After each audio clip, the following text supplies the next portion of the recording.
Welcome back everybody to my channel. I'm Maureen, and today I'm going to be talking about Simplicity 9141. I just made this pattern and I have so much that I want to share with everybody because I do think that it's a great pattern, but you're probably going to just need to know a few things. So I'm going to jump in here, but if you're new here, let me introduce myself. I'm Maureen. I'm a sewing content creator and vlogger, and I make my wardrobe and then I share the details with y'all.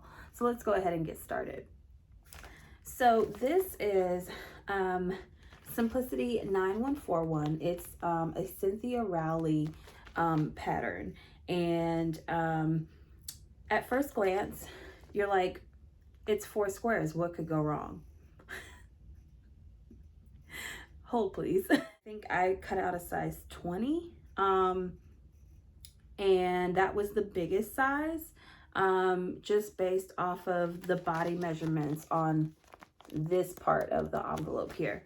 So I do think that maybe that could use some work. Like, I would like to see this pattern probably expanded one day, but in the meantime, let's get into it. So it is a, like I said, at first glance, sheared top, 4 squares, what could go wrong? Except for the gag is that this is not sheared. This is actually encased elastic. So you buy a bunch of bias tape and you pretty much make casings all throughout the bodice, and then you funnel through elastic. And so it is a very tedious step. You have to do it on the front and the back because the bodice, you actually cut 2 on the fold for the pattern piece, and 1 of the pattern pieces is for the front and 1 is for the back. This middle piece right here, you have to cut 4 of these on the fold, and then the last tier you have to cut 6 of these on the fold. And so I actually did cut everything out for view A, and what actually happened was I did a variation of view A with just this middle tier here. I am 5'1", and through just pretty much my Instagram stories and a couple of my sewing friends just sharing with me, hey, I don't think you need that bottom row, I actually left it off. And my fear was that the proportion would be wrong, and I was mistaken. The proportion is absolutely perfect for my body without that bottom tier, and so I don't miss it. I don't think the dress needs it. However, if you want to add the bottom tier, or if you're feeling funky and you want to add more tiers or rearrange your tiers, this pattern does allow you to do that. So I think that this pattern does have a lot of range, and that it's ultimately flexible, right? So basically you can change the bottom to whatever you want. You can make this a top and leave off the bottom half. It hits around like the mid-thigh area, that first bodice tier, but other than that, it's pretty straightforward. Let's talk about the bodice though. So on the pattern, it actually calls for, I think, 6 rows of elastic casing. The funny thing is that if you are larger in the chest area, like me and lots of other women, you have to add more rows to compensate for that area. So I actually did 9 rows. I know some people who are larger than me who've done more than 9 rows. There are some people that like the idea of pulling in the waist along with the bust line, and so they did more rows to compensate for that. But more rows also means more elastic, also means more bias binding, also means more sewing. So I say all that to say, count your rows. And because I had never made this dress before, I was constantly looking in the mirror to see, okay, how many rows do I think I need this time? Like, I was going, like, I knew that 6 was not going to be enough, but as I was going through it, I was like, okay, is 7 enough? Is 8 enough? Is 9 enough? And finally 9, I did see that 9 rows was enough, so that's where I stopped. The other thing I want to share is that I had some, should I say trouble? I would say that the casing part was probably a challenge for me with this pattern. And the only reason I say that is because it remember, you've cut the fabric on the fold, and it is a wide bodice piece. And so with this pattern, you have to make sure that that casing is straight, right? Because if it's not straight, then your line is going to be like this on your bodice, like your elastic line is going to be like this. So you have to make sure it's straight. So I ended up, and thankfully the inside of this dress is white. So I took, and please don't come after me for this, but I did use a silver gel pen, because I didn't want to use a soluble marker because the lines sometimes disappear before you're done with your project. And I didn't want to use an ink pen because I didn't want to truly mark up my dress and have it bleed through on the fabric, on the fashion fabric side. So I used a gray gel pen, which kind of has the same color and consistency of like a mechanical pencil. And what I did was I very, very, very meticulously measured across row by row by row by row by row, and the sweat that it took for that. But it's okay. We're moving past the trauma now, and we're pressing forward.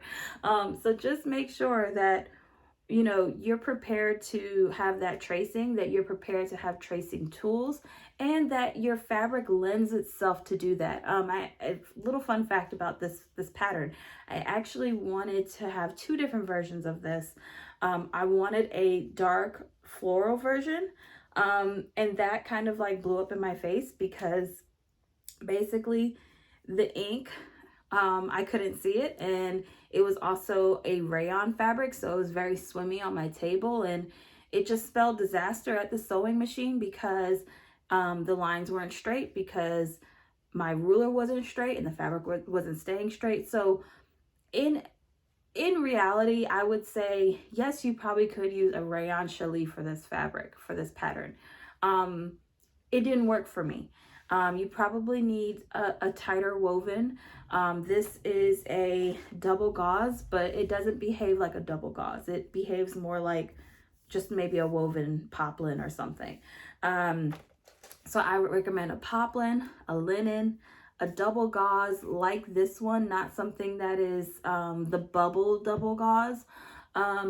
Definitely not a rayon challis, because I just, like I said, my experience with it just wasn't that great. But you know, if you have better experience with it, I'm happy to hear about it, and I salute you for sure.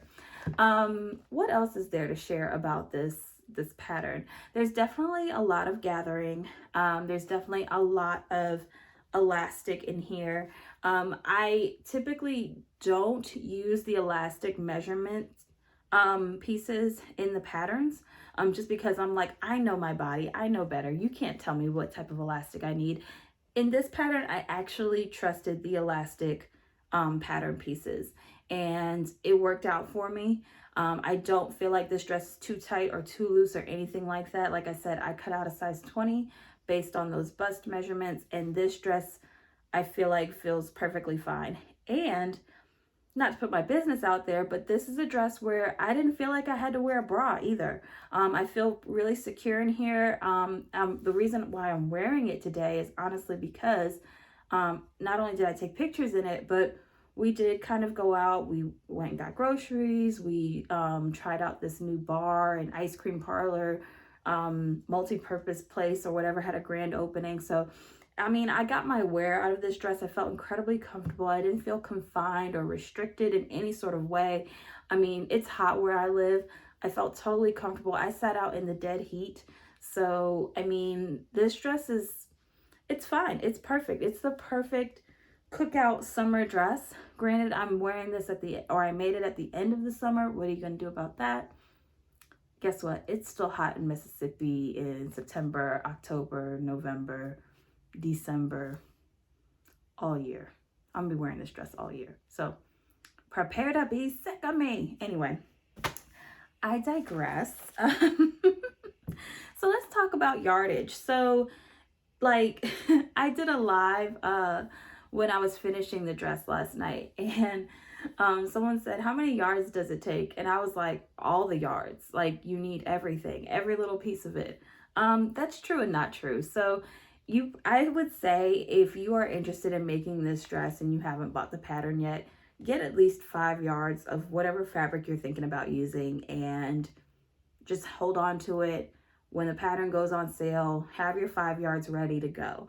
That's all I could say about it. The other thing I want to share with you is that I bought bulk bias binding on Amazon, and I'm not sorry about it because it sure did come in handy with this project. Like I said, I had to do 9 rows on the front, 9 rows on the back. That's 18 rows of bias binding. And I still have a ton of it left because I bought it in bulk. The other thing I will share is that make sure you have plenty of 1/4 inch elastic, because this does take quite a bit of elastic as well. And then the other thing I want to point out, it's this scoop right here.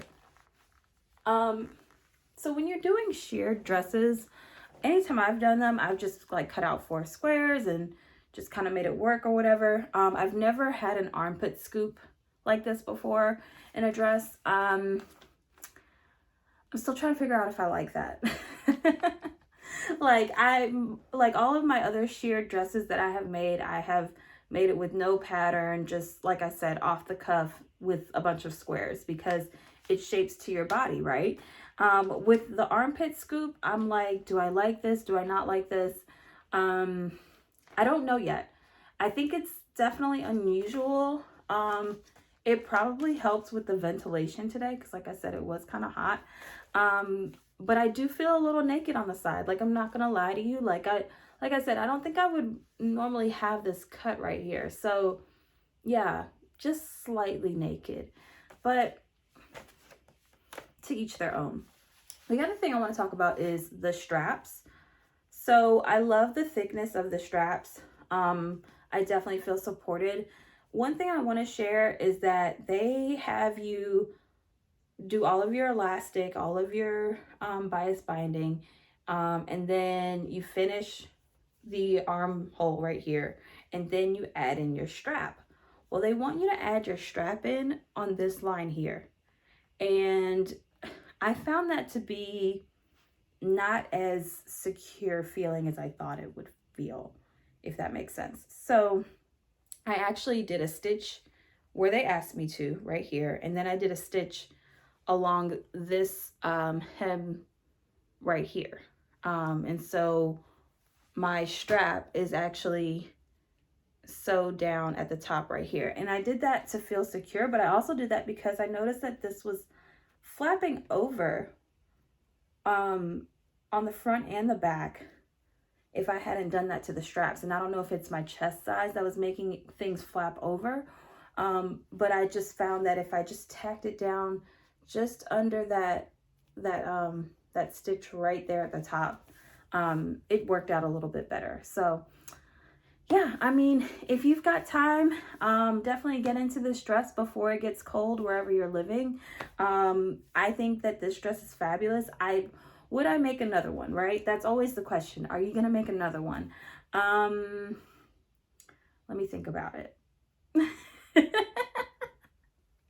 Give me some time. Like I consider myself a pretty fast sewer. This was not a fast sew for me, and it was a little deafening to know that this was not a fast sew for me. I didn't feel defeated, but there were moments that I was like, am I gonna make it? Am I gonna, make it to completion, I guess. I think if I was to make this again, I would, one, not do the scoop, and I think I would add like a big bubble sleeve. I really like the elastic bias casing. Like, I think I would totally, if I want to do shearing, I think this is the way to go versus sitting at your machine and like fussing with tension and fussing with elastic shearing. It can be very tricky. It could be very temperamental. Your machine can be very temperamental. Your machine could be making sounds that you've never heard before. I've been there, and so I think that this is like the safe way to go. Plus, like I had mentioned earlier, you just feel a little bit more supported in here. Some of my sheared dresses, like I've been shearing and the shearing has popped in the dress while I've been wearing it. Now, maybe I'm just a bustier girl, or maybe we know where we're going here, right? So anyway, Yeah, I think that doing the casing, like how you see, is probably the way I would go if I were to do this again. So that's really all the notes I have on this pattern. If you like this video, if you've stuck around to the end, thank you so much. Go ahead and hit that like button, comment, subscribe, share, do all those good things. You can also follow me on Instagram, Facebook, and TikTok. I'll see y'all next time. Bye.